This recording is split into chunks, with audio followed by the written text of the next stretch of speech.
My flying in the weeks leading up to my practical test was focused on practicing PTS maneuvers, dead reckoning, and spot landings, which doesn't make for a very interesting video. I passed the check ride on December 11th, however, and the stars aligned for my first flight as a private pilot 1 week later on the 18th. This flight was a sort of victory lap for me, and I wanted it to combine some familiar terrain with some new areas I wasn't able to go before, without ever putting me too far from my home airport.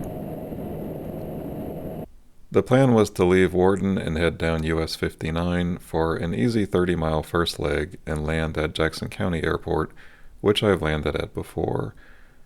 I would then head south another 20 miles for a landing at Calhoun County near Port Lavaca, which I hadn't landed at before.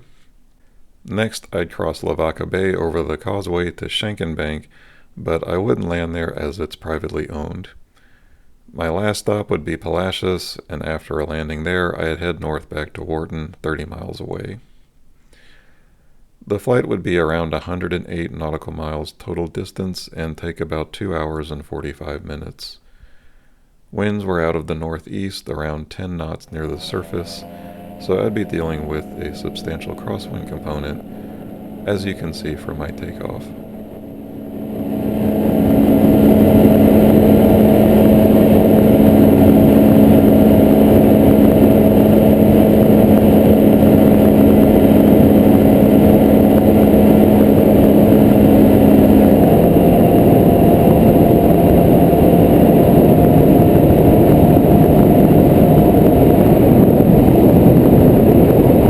I headed down US 59 and reached Jackson County on schedule.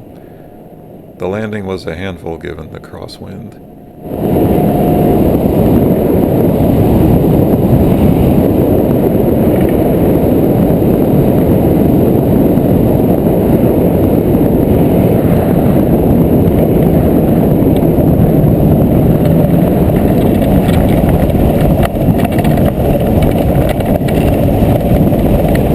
I next headed south towards Lavaca Bay. Here's Palmetto Bend Dam at the base of Lake Texana.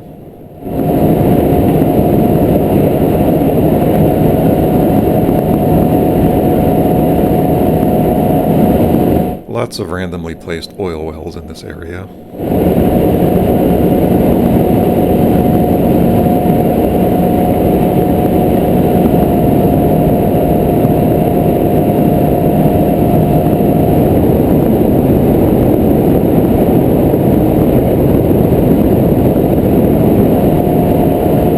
I felt a little pressured coming into Calhoun County as there was a Cessna in the pattern doing touch and goes behind me.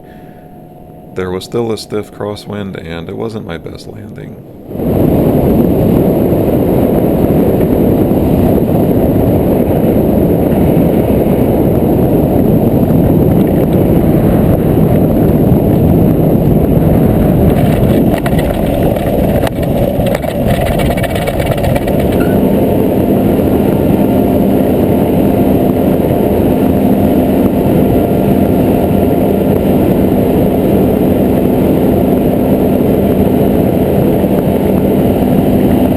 Next up was the Lavaca Bay crossing.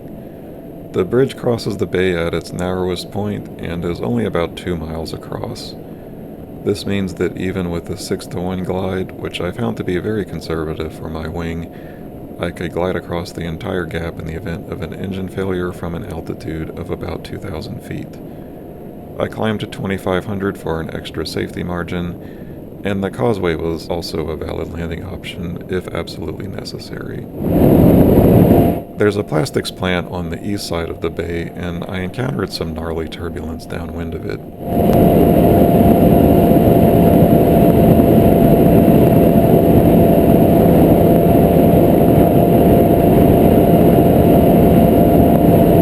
I don't recall seeing a single solar array in the area before my flying hiatus 6 years ago, but they're everywhere now.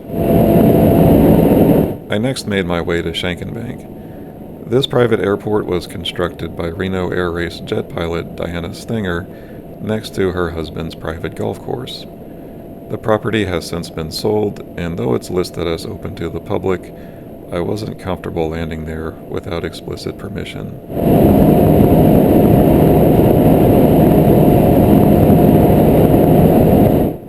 take a closer look at this little Cape community.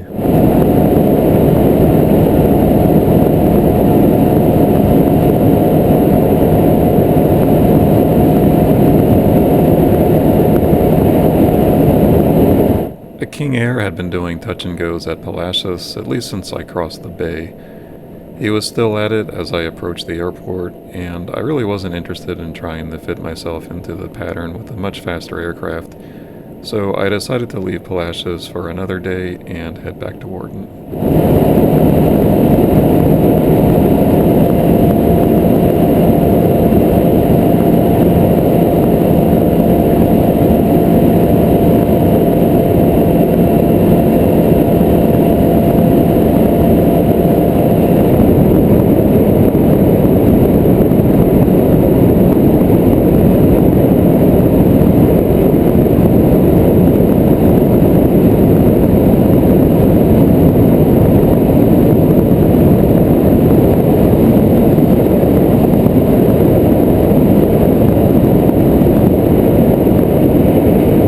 All in all, I thought this was an excellent flight to celebrate my new freedom with just the right mix of relaxation and adventure.